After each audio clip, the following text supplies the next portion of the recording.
Hello and welcome everybody to the Biogenetix monthly webinar. I'm Dr. Brad Watts, a doctor of chiropractic and an expert in functional medicine and clinical nutrition. Thank you for coming along for the ride today. Today we're going to be talking about something I call the secret mechanism. Really, it's a mechanism associated with those hard to handle cases. Those patients that just don't get better, whether it be intestinal migraines, chronic fatigue syndrome, whether it be patients that are dealing with brain fog, can't think, can't focus, can't sleep, can't go to the bathroom, can't stand up without getting dizzy, you name it. These are some of the weird symptoms that I'm going to tie together today for you in a webinar about blood sugar instability. And so if we're going to talk instability, you better know that we're going to be talking stability at some point. And so look forward to that throughout the rest of the presentation here. Now, if you do have any questions, make sure you write the questions down as we're going through the process here. And you can send them to support@biogenetix.com, and we'll get you taken care of that way. All right. Without any further ado, let's get into the content here. First and foremost, when patients are dealing with symptoms that just won't go away, whether it be fatigue or migraine or chronic fatigue syndrome, something like that, or whether it be a diffuse muscle pain syndrome, if there's something that's not going away, there's a reason. It's not just because the patient's unlucky. It's not because the patient is lacking the ability to heal. And we got to remember that, right? They might have a genetic predisposition for developing a problem. However, health is genetics plus your lifestyle. Remember that from webinars past. It's burned into your retinas, I hope, at this point. Genetics plus lifestyle give you your health outcome. So if the health outcome is terrible at this point, we're not going to be changing genetics very much, and we're going to be looking at lifestyle, see if we can change the expression of those genes. So what that looks like in functional medicine is a slightly different approach than it does in modern medicine. Modern medicine, in those dreaded air quotes as I say that, modern medicine's obsessed with diagnoses. The diagnosis gives the patient a label and something that they can hang on to, right? And I use those terms specifically, hang on to. And that diagnosis usually doesn't ever go away. It's a patient now dealing with the side effects of a diagnosis. And in functional medicine, it's not necessarily how we work, right? Especially the biogenetics version of functional medicine. I don't necessarily care that a patient has a diagnosis. I want to know why the patient has the diagnosis. We don't care that there's high blood sugar. We want to know what's causing it, right? Subtle difference. So instead of me giving a diagnosis to the patient that says, hey, you have type 2 diabetes, you have high blood sugar, instead of me giving them a label that they're going to try to hang on to with all their might for the rest of time as they try to make it their identity, what we're going to talk about is organic dysfunction. Well, your liver's not supporting proper detoxification phases at this point. It's really hard to regulate blood sugar without proper detox, okay? And that's just a small example. But the point is when we look at the biogenetics functional medicine approach, you take what the patient's diagnosed with, and we don't treat that, right? We treat patient. We treat people. And people might have sluggish detoxification. People might have diffuse Th1 inflammatory-based issues. People might have organ dysfunction, like I mentioned with the liver. Maybe it's their kidneys. Maybe it's their adrenal glands. Patients and people have hormone imbalances, and that's really what we're going to talk about today. Hormone resistance, how about that one? So we are interested in people, not diagnoses. And so this is an important distinction, and I want to make it here because as we get into the medical literature, sometimes it's easy to lose track of the people when we start looking at statistics and stuff like that. So, all right. So when we talk about blood sugar stability, is it a real thing?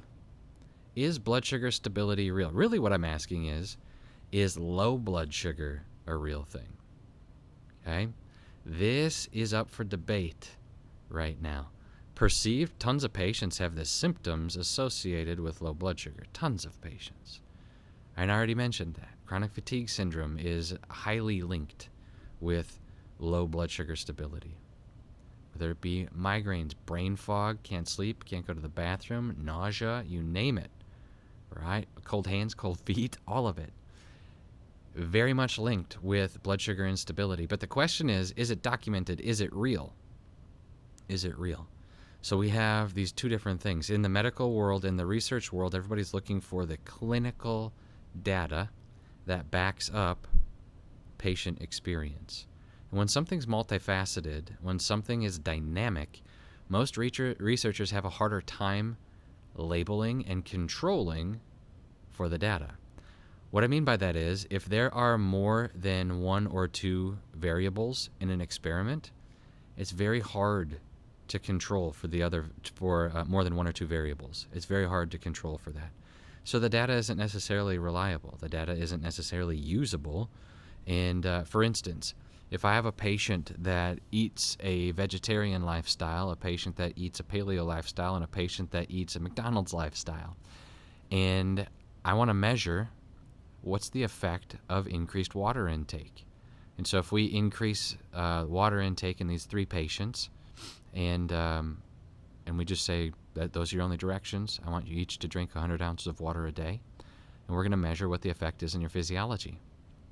Well, if we're not controlling for the three different lifestyles other than the water, you're going to get three different outcomes that are going to vary immensely. Three different outcomes. Realize that in functional medicine, there might be 40 variables. There might be more than that, right? And it's important to make sure that we look at patients' relative health versus their clinical data only, okay? So very, very important here. So some of the things that you're going to find in the medical literature, they're going to deny the reality of blood sugar stability, blood sugar instability. The medical literature doesn't necessarily control for hypoglycemia. There's no way that they can do that because of all of the different factors that are associated with blood sugar stability, right? So this might not mean anything to you yet, but we're just setting the stage here so you can see some of the problems in the research. So here's the question: is hypoglycemia, low blood sugar, real? Are the symptoms heart palpitations, tremors, sweating, dizziness, blurred vision, migraine, low blood pressure? Are these symptoms that are most accurately characterized by increased sympathetic tone, so that would be our fight or flight mechanism, are these things real? The symptoms are real. Okay, the symptoms are real. But modern medicine is having a hard time coming up with an actual diagnosis that has diagnostic criteria to be able to label it. Okay, remember, once again, we are interested in people. We're not interested in the diagnosis. If modern medicine says, well, the diagnosis doesn't exist, does that mean it's all in the patient's head? Does that mean this patient needs to get put on SSRIs or something so they feel more, quote-unquote, normal? Okay, so find the differences here as we go. So here's the first bit of research where the question is hypoglycemia real? Right, so this is way back in 1981. Comparison of oral glucose tolerance tests and mixed meals in patients with apparent idiopathic post-absorptive hypoglycemia, patients with hypoglycemia after eating, absence of hypoglycemia after meals. All right, here's what they found. Results showed that during an oral glucose tolerance test, blood glucose correlated with hypoglycemic symptoms in some subjects. Some is the operative word there, some subjects. But symptoms also occurred during a mixed meal, meaning not straight sugar, though glucose levels weren't significantly decreased. Okay?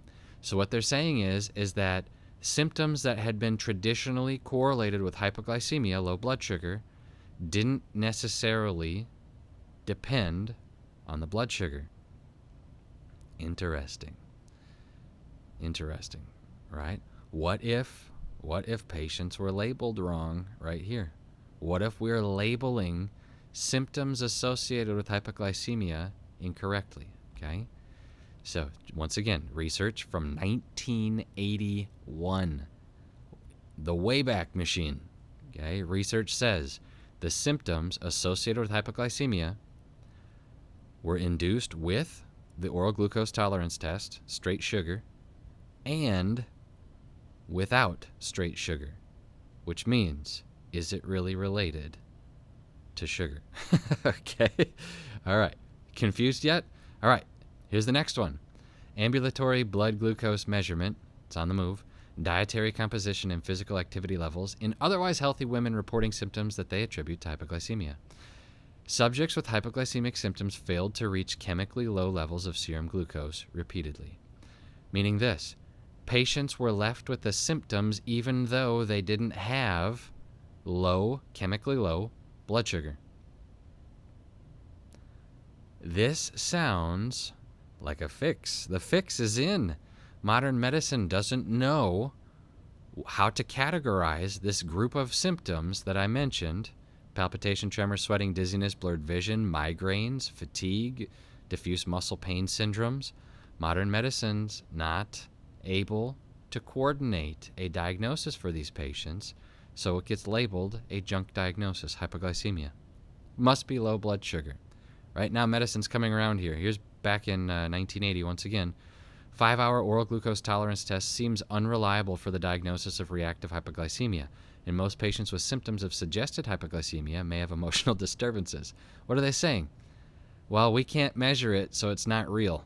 It's in your head, you crazy people. Get off to see the psychiatrist or the psychologist and stop coming into my office, right? That's where medicine's at. Now, unfortunately, that was almost 40 years ago. Well, it was 40 years ago this month. Guess what else? Medicine is still there. Still there. Almost unbelievably, medicine is still there. Right? So here's your answer. Is it real? Is blood sugar instability and low blood sugar, are they real? Yes. They are real issues that the person is experiencing, but we have to make the distinction here, right? Versus measurable clinical results and symptomatic relief. In a previous webinar on low blood sugar, I presented you with much clinical data. If you want a deeper dive into how to assess the blood sugar stability of your patient, check that one out in the learning library. This webinar is going to be more clinical application rather than clinical assessment minded. Okay? So, is it psychological? This is the question. Is this just a psychological phenomena that your patient needs to figure out how to deal with, right? Be more mentally tough. Or is it a real thing? And the answer is it doesn't matter because it's real to the patient, okay? Real to the patient. This is an interesting image from a book called The Pleasure Trap. The Pleasure Trap is a psychologist's viewpoint on how people basically are going to do three things in life based off of their emotional responses. They're going to aim for enhanced pleasure, avoidance of pain, and energy conservation. Those are the three things, okay? So this is interesting in the context of what we're talking about here today, though, which is blood sugar stability. And so I'm going to take this idea of a normal zone, a subnormal zone, an enhanced zone. Now, they're using this based off of pleasure and dietary response, okay? Patient eats a normal diet, quote-unquote normal healthy diet. At some point, they're exposed to the standard American diet, and typically they take a left-hand turn toward enhanced pleasure because it's activating dopamine receptors. At some point, because you can't live based off of activating dopamine receptors over and over, chronic disease shows up right here. Patient starts moving back towards a normal diet, and they decide, you know what? You know what would be really great is if I could optimize my health. So they go into the subnormal pleasure zone where they don't get any pleasure from the food they're eating. And so they're eating food that they wouldn't necessarily think is tasty, if we could say that. No sugar in this food, no artificial sweeteners. We're talking broccoli and chicken, okay? And so what happens is the patient over time overcorrects, and they are eating a no-pleasure diet, and they end up moving back towards a normal, pleasurable response with eating, right? A normal, healthy diet, if we can call it that. Okay, so this is something that people do quite frequently, whether it be during the week and then on the weekends they go up into the enhanced pleasure zone, or if they've just been living in the enhanced pleasure zone here with food and they start to destroy their health, sometimes fear causes them to move in this direction once again. Okay, so you get the idea here as it relates to food and the dietary pleasure. Okay, now, one of the things that I appreciate about this little image here is the left and right nature of it. So we're moving left to right here, but you can also see if you're headed in this direction, you go left into the pleasure zone and we go back right into the subnormal pleasure zone. This correlates very well to blood sugar stability. Blood sugar stability, okay? So if we're patients are eating a normal healthy lifestyle, let's say, and they decide to go off the rails one day and we start moving toward an enhanced pleasure dietary experience, and we're living. America runs on Dunkin', right? We're living on enhanced pleasure zone. What do I mean by that? Things that make dopamine go, ooh, that feels good. Things that make you look forward to it. Like I say, Dunkin' Donuts, if your mouth's watering right now, you might have a problem. Okay? You might have a problem. But what happens is these things that enhance dopamine response are typically high concentration foods. High concentration of glucose, sucrose, fructose, high concentration of saturated fat, high concentration of flavor is what we're talking about. Okay? And so as the diet moves in this direction, right, chronic disease shows up. Remember that. Okay? Now, I'm going to explain these arrows and lines and red dots here momentarily. The arrows and lines and red dots are your blood sugar representation. These are two different patients. Patient 1 has an A1C of, let's say, 5.5. 5.5 is a normal, healthy blood sugar. All right? Hemoglobin A1C, remember, is a reflection of your last 60 to 90 days blood sugar control. Patient number 2 also has an A1C 5.5. Right? Very interesting as well. So when we see these A1Cs, this is what the medical doctor is looking at, right? Medical doctor says, well, your A1C is fine. I don't know what you're whining about, you and your migraines and your fatigue and your jitteriness. Okay? I don't know what you're whining about. You have a normal A1C. Go away. It's in your head. You need to go talk to the psychiatrist. We already talked about that in a previous slide. Now, the point of this is, okay, is that this patient's blood sugar can go high and it can go low.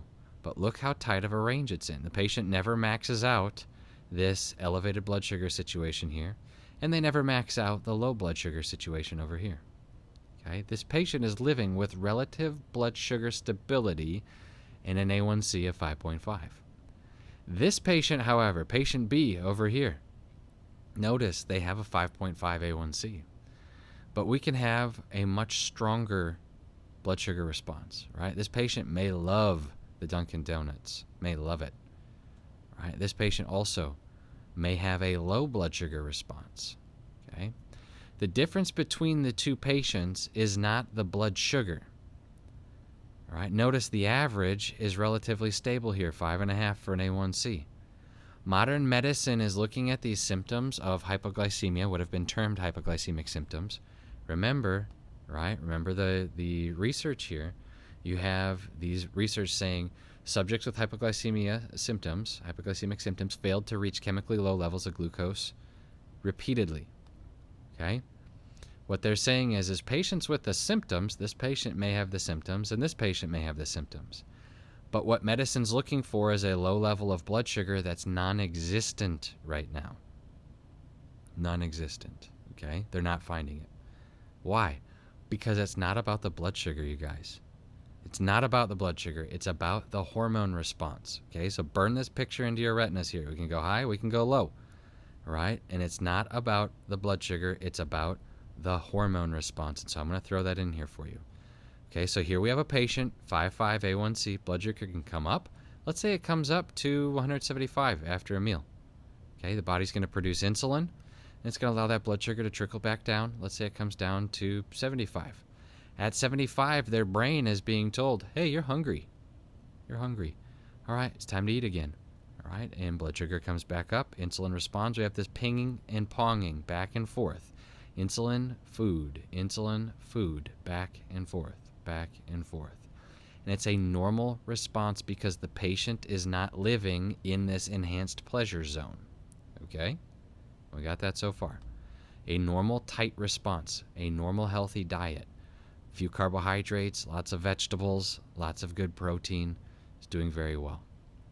Now, on this other side, we have a patient who is living on the extremes of enhanced pleasure, no pleasure, enhanced pleasure, no pleasure, pinging and ponging back and forth, and this is your problem patient. This is the patient that doesn't get well because they have blood sugar instability as a result of hormonal instability.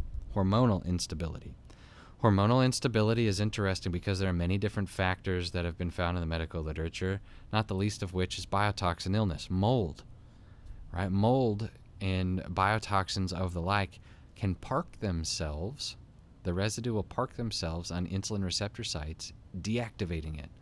Okay, so here's what happens. Okay, we have a patient now that eats food, right? And their blood sugar goes way high, not just to 175 like this patient A. Blood sugar can go to 250, let's say.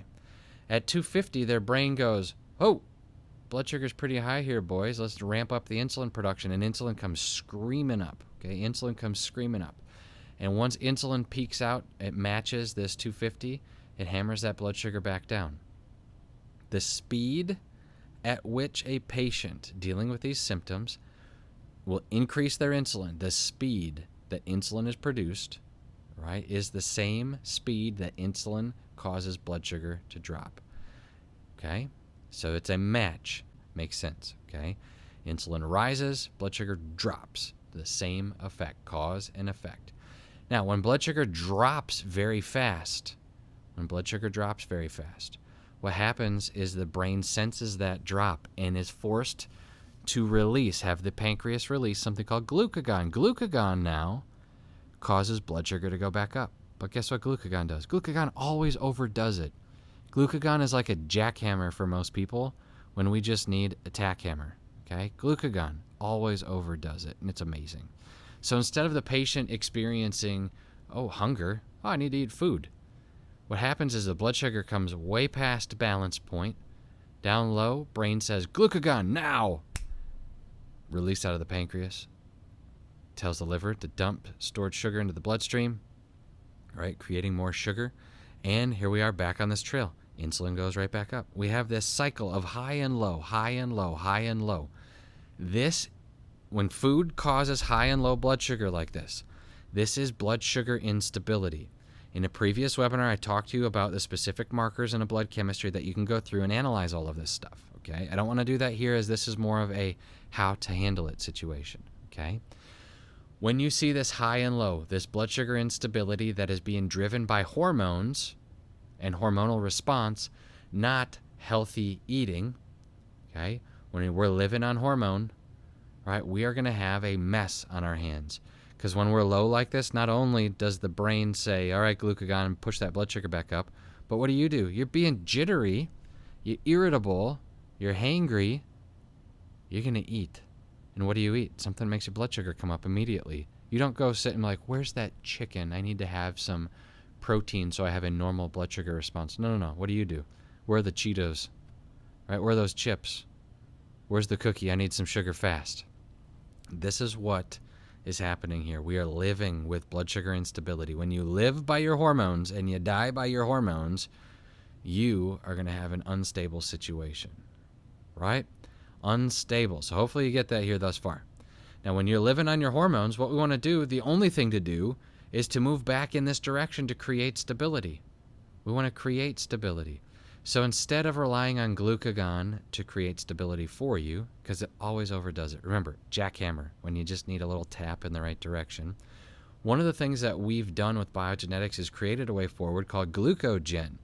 GlucoGen has carnitine, two different versions of it, L-carnitine and acetyl L-carnitine for usefulness, licorice root extract was an adaptogen, and nicotinamide riboside, so that we are not living on the hormone response. We don't want to live on this hormone response. What we want to do is we want to be able to provide blood sugar stability, so we're pinging and ponging between a tight range rather than this massive range overall.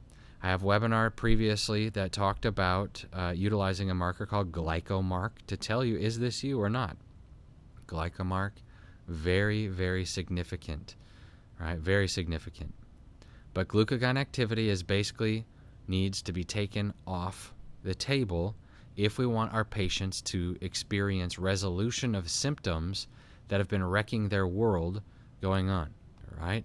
Palpitation, tremor, sweating, dizziness, blurred vision that goes away with food and subsequently comes back 2 hours later. Why does it go away with food? Because blood sugar comes up. Why does it come back 2 hours later? Because insulin spiked and is hammering it back down, okay? Blood sugar stability has to be in play. GlucoGen is the way forward. What GlucoGen does is it allows us to have broad spectrum support that addresses the complete array of issues, whether it be a decreased first phase insulin response, whether it be not being able to utilize fat for fuel. Imagine this. This person can utilize fat for fuel. All right, blood sugar starts to come down, and their body says, well, they're not going to eat yet. We still got 3 hours till dinner. What is this person to do? Well, I have body fat here that we can use for fuel, and we raise that blood sugar back up. Okay, tight window here. When you can't use blood sugar for fuel, right? Think about this. Patients obese, they can't lose weight. They're starving. Why? Because we're pinging and ponging between insulin and glucagon back and forth, back and forth. Insulin's a fat-storing hormone. If you can't access body fat for fuel, this is what you end up with. One of the reasons for that is lack of carnitine. You need carnitine in order to be fat for fuel efficient. If you don't have carnitine, right, we're not using fat for fuel. We end up living on hormones, and we end up being jittery, irritable, chronic fatigue, all of the stuff. Okay, it's amazing. So very, very amazing. So one of the things that's also helpful is figuring out a dietary scheduling. There's a recent episode of the Nutrition Hero podcast where we talk about fasting. Putting yourself on a schedule so that your brain can adapt to that schedule is a huge step in the right direction. When you fast with something like GlucoGen that has adaptogens and carnitine for you, it is a game changer. Absolute game changer. If you get nothing else out of this webinar today, I want it to be this. Take hormones off the playing field. Take hormones off the playing field. If you live and die based on your hormones, you're going to be in trouble. To take hormones off the playing field, we have to satisfy the lows. How do we satisfy the lows? By giving your body acetyl-L-carnitine and adaptogens that allow fat for fuel to be a thing. Okay? Take the lows off the table. When you take the lows off the table, your brain will no longer command glucagon to drive sugar up. Remember, glucagon is a jackhammer, and it always messes your physiology. Always. Always. Right? Let's retrain hormone sensitivity by taking low blood sugar off the table.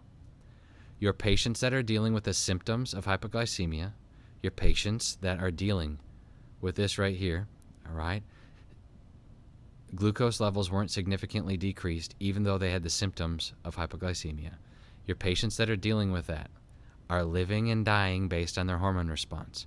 The only way to retrain that is by removing the low blood sugar situation and allowing the body to use fat for fuel.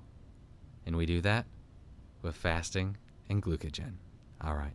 Any questions on the short clinical applications for hypoglycemic-based symptoms that are really hormone resistance symptoms? Please let me know. All right. Have a wonderful day, everybody.